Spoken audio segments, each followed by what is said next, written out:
உங்கள் தந்தி ஒன் தொலைக்காட்சியில் கருடா தினமும் காலை 6 மணிக்கு காண தவறாதீர்கள். வெள்ளத்தால் பாதிக்கப்பட்ட விழுப்புரம், கடலூர், கள்ளக்குறிச்சி மாவட்டங்களில் உள்ள குடும்ப அட்டைதாரர்களுக்கு 2000 ரூபாய் நிவாரணம். உயிரிழந்தவர்களின் குடும்பத்தினருக்கு 5 லட்சம் ரூபாய் நிதியுதவி வழங்கப்படும் என முதலமைச்சர் ஸ்டாலின் அறிவிப்பு. மானாவாரி பயிர்களுக்கு ஹெக்டருக்கு 8500 இழப்பீடு அறிவித்து உத்தரவு.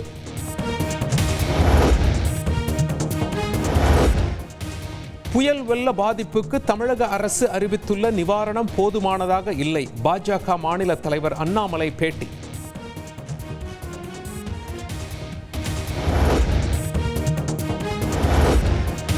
முதலமைச்சர் மு.க. ஸ்டாலின் கேட்ட இடைக்கால நிவாரண நிதியை பிரதமர் மோடி உடனடியாக விடுவிக்க வேண்டும். தமிழ்நாடு காங்கிரஸ் கமிட்டி தலைவர் செல்வ பெருந்தகை வலியுறுத்தல். சாத்தனூர் அணை திறப்பு குறித்து சிலர் மனசாட்சியை துறந்துவிட்டு பொய்யான தகவல்களை பரப்பி வருகின்றனர். எதிர்க்கட்சித் தலைவர் குற்றச்சாட்டுக்கு அமைச்சர் துரைமுருகன் பதில்.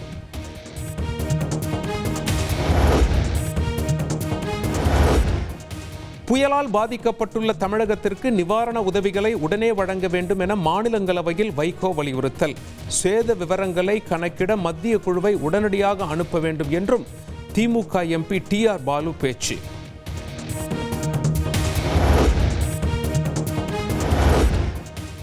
திருவண்ணாமலையில் நிலச்சரிவில் சிக்கி உயிரிழந்த 7வது நபரின் உடலும் கண்டெடுப்பு. நீண்ட போராட்டத்திற்கு பின் சிறுமி ரம்யாவின் உடலை மீட்ட பேரிடர் மீட்பு படை.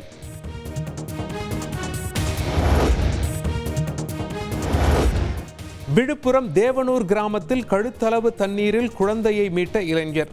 பாத்திரத்தில் வைத்து மீட்கப்பட்ட 3 மாத குழந்தை வீடியோ வைரல்.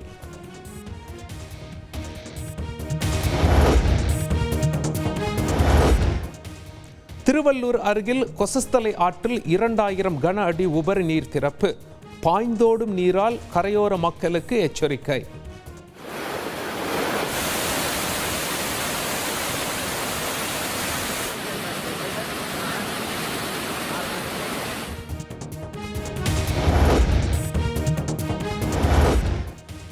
வெள்ள பாதிப்பை பார்வையிட சென்ற அமைச்சர் பொன்முடி மீது சேற்றை வீசிய கிராம மக்கள்.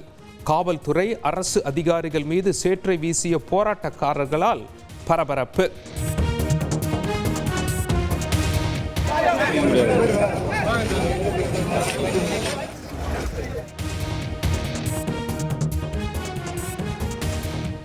மழை வெள்ளத்தால் பாதிக்கப்பட்ட சென்னை டிபி சத்திரம் மக்களுக்கு தமிழக வெற்றிக் கழக தலைவர் விஜய் நிவாரணப் பொருட்களை வழங்கினார்.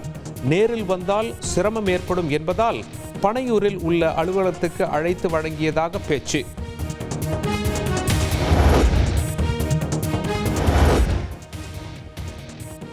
விழுப்புரம் மாவட்டத்தில் பள்ளி கல்லூரிகளுக்கு நாளை விடுமுறை அறிவித்து ஆட்சியர் உத்தரவு. புதுச்சேரியில் முகாம்களாக செயல்படும் பள்ளிகள் தவிர மற்றவை நாளை இயங்கும் என அறிவிப்பு. உங்கள் தந்தி ஒன் தொலைக்காட்சியில் கருடா தினமும் காலை 6 மணிக்கு காண தவறாதீர்கள்.